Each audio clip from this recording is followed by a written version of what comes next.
ओम नमः शिवाय मोर स्नेहर छात्र छात्री माने दीपू सर ज्ञान यूट्यूब चैनल को स्वागत करुछि।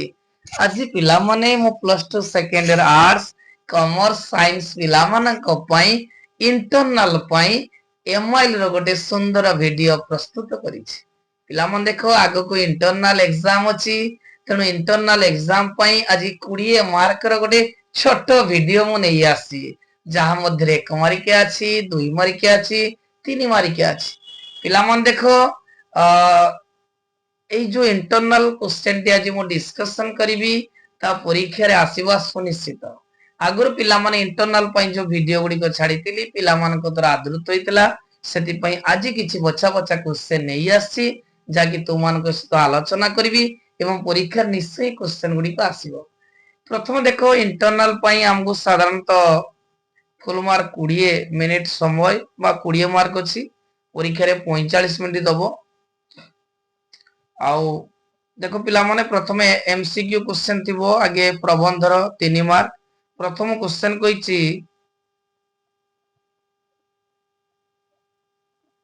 प्रथम क्वेश्चन पिला माने कहिछि देखो आंभ मानक देश रे कहार मात्रा अत्यंत अधिक। ऑप्शन 1 भावना कल्पना स्वप्न वास्तवता।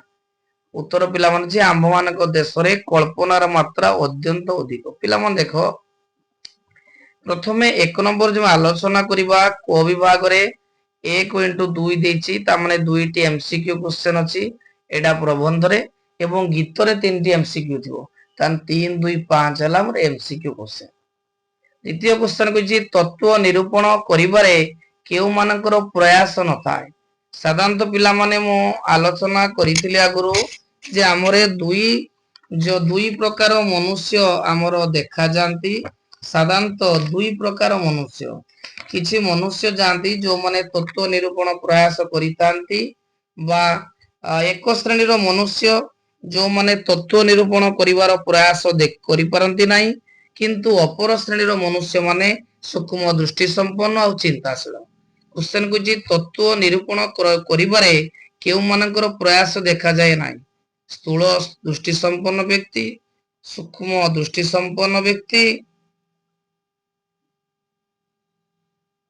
ना चिंताशील व्यक्ति ना स्वार्थ व्यक्ति। पिला मन देखो जो सूक्ष्म दृष्टि संपन्न व्यक्ति सब बेले चिंताशील किंतु हमर जो स्वार्थी व्यक्ति अछंती से माने केबे तत्व निरूपण प्रयास करि परंती नाही। उत्तर हो स्वार्थी व्यक्ति।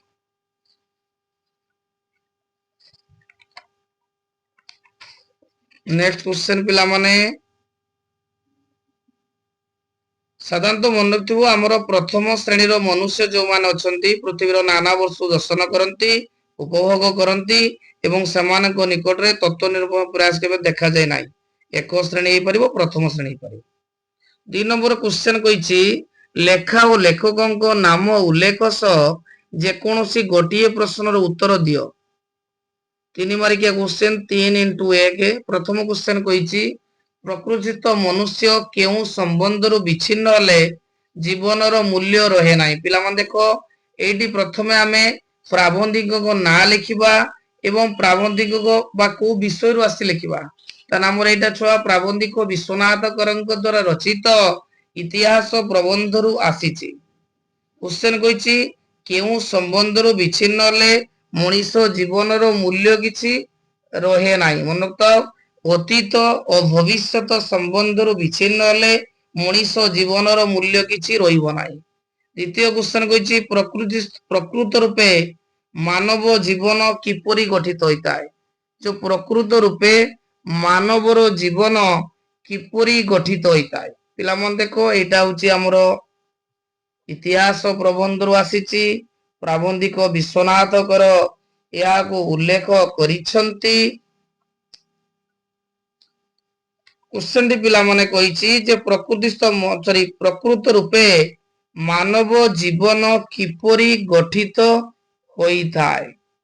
देखो पिला माने जदि हमें देखिबा मानव सभ्यता को देखिबा जो समग्र जो आबे जो मानव देखा जाउचंती से मानव समाज देहरे ଅତୀତର ମାନବ ସମାଜର ଭାବରାଶି ନିହିତ ହୋଇଥାଏ।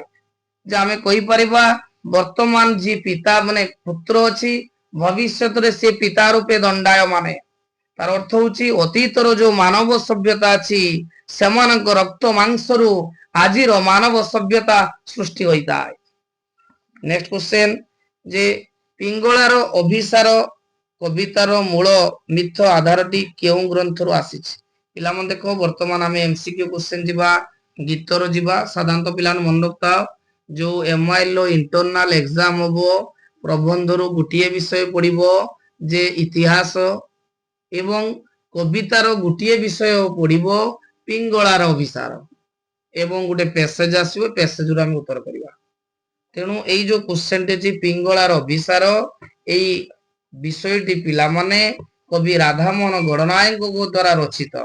କ୍ୱେଶ୍ଚନ କହିଛି ଯୋଉ ପିଙ୍ଗଳାର ଅଭିସାର କବିତାଟିର ମୂଳ ଯୋଉ ଆଧାରିତ ଗ୍ରନ୍ଥ କେଉଁ ଗ୍ରନ୍ଥରୁ ଆସିଛି? ନା ଭାଗବତରୁ ଆସିଛି।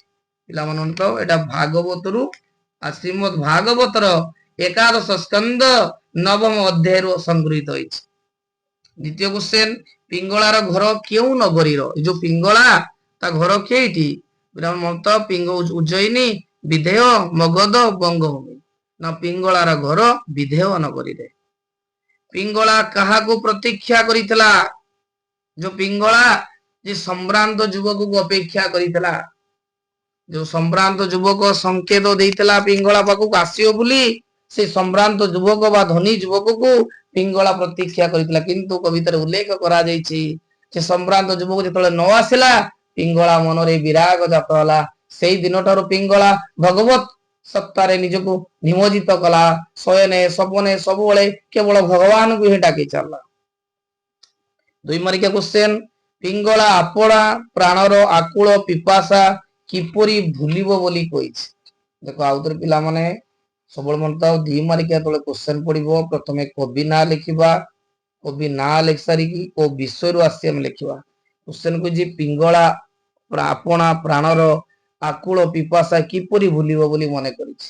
ଏହି ବା ପ୍ରଶ୍ନଟି ବା ପିଙ୍ଗଳାର ଅଭିସାର କବିତାରୁ ଆସିଛି।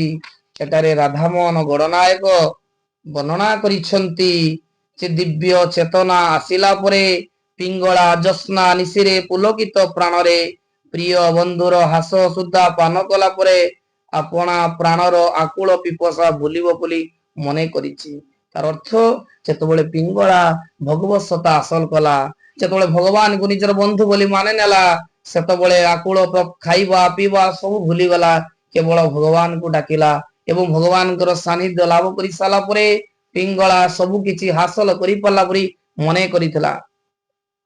ନେକ୍ସଟ କ୍ୱେଶ୍ଚନ ରିକ୍ତ ରିକ୍ତ ଏ ମୋର ରିକ୍ତ ଏ ମୋର ସୁକ୍ତି ଗରଭେ ଫଳିଛି ମୁକ୍ତା ଫଳ। ରିକ୍ତ ହେ ମୋର ସୁକ୍ତି ଗରଭେ ଫଳିଛି ମୁକ୍ତି ଫଳ। ତା ମାନେ କେଉଁ ପ୍ରସଙ୍ଗରେ କୁହାଯାଇଛି?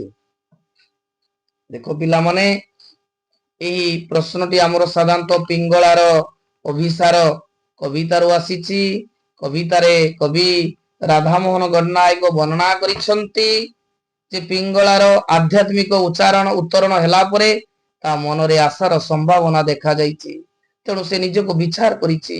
ତେଣୁ ରିକ୍ତ ଏ ମୋର ଶକ୍ତି ଗରଭେ ଫଳିଛି ମୁକ୍ତା ଫଳ ବୋଲି କୁହାଯାଇଛି। ଯେ ପିଙ୍ଗଳାର ଅଭିସାର କବିତାରେ କବି ରାଧାମୋହନ ଗଡନାୟକ ଏହା ଉଲ୍ଲେଖ କରିଛନ୍ତି। ପିଙ୍ଗଳାର ଆଧ୍ୟାତ୍ମିକ ଉତ୍ତରଣ ହେଲା ପରେ ତା ମନରେ ଆଶାର ସମ୍ଭାବନା ଦେଖା ଦେଇଛି। ତେଣୁ ସେ ନିଜେ ବିଚାର କରିଛି। ତେଣୁ କବି ଏଠାରେ କହିଛନ୍ତି ରିକ୍ତ ଏ ମୋର ଶକ୍ତି ଗରଭେ ଫଳିଛି ମୁକ୍ତା ଫଳ ବୋଲି କୁହାଯାଇଛି। ନେକ୍ସଟ ପିଲାମାନେ ଦେଖ ଗୋଟେ ପ୍ୟାସେଜଟି ଦେଇଛି, ଅନୁଚ୍ଛେଦଟି ଦେଇଛି।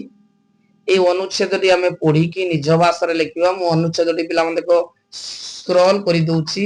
এইপରି ଟାଇପର ତୁମ ପରୀକ୍ଷାରେ ଗୋଟେ ବଡ ଅନୁଚ୍ଛେଦ ଆସିବ ଏବଂ ଅନୁଚ୍ଛେଦକୁ ପ୍ରଥମେ ପିଲାମାନେ ଦେଖ କିପରି ଆମେ ଅନୁଚ୍ଛେଦଟାକୁ କରିବା। ତା ତଳକୁ ପିଲାମାନେ 2 ମାର୍କିଆ 2ଟା ଦେଇଛି, 3 ମାର୍କିଆ 2ଟା ଦେଇଛି। ଆମେ ପାଖାପାଖି 10 ମାର୍କର କ୍ୱେଶ୍ଚନ ଅଛି ତାକୁ କରିବା। ପ୍ରଥମେ ପିଲାମାନେ କଣ କରିବା କି କ୍ୱେଶ୍ଚନକୁ 2 ଥର ପଢିବ। क्वेश्चन को आगे 2 ରୁ 5 मिनिट 5 थर पढ़ो किसी असुविधा नहीं। आगे क्वेश्चन को पढ़िबो तापर पैसेज टी पढ़िबो। जतबे हम क्वेश्चन को पढ़िबा ସେତେବେଳେ ଆମେ କ୍ୱେଶ୍ଚନ କିଛି ଜାଣିପାରିବା ବା କ୍ୱେଶ୍ଚନଟି ଆମର ମନେ ରହିଯିବ। ତାପରେ ଆମେ ପେସେଜ ପଢିବା। ପେସେଜ ପଢିଲେ ଆମେ କ୍ୱେଶ୍ଚନ ଆଉ ପେସେଜର କୋଉଠି ଉତ୍ତର ଅଛି ଜାଣିପାରିବା। ତାପରେ ତାକୁ ନିଜ ଭାଷାରେ ଆମେ ବାଗେଇକି ଲେଖିପାରିବା।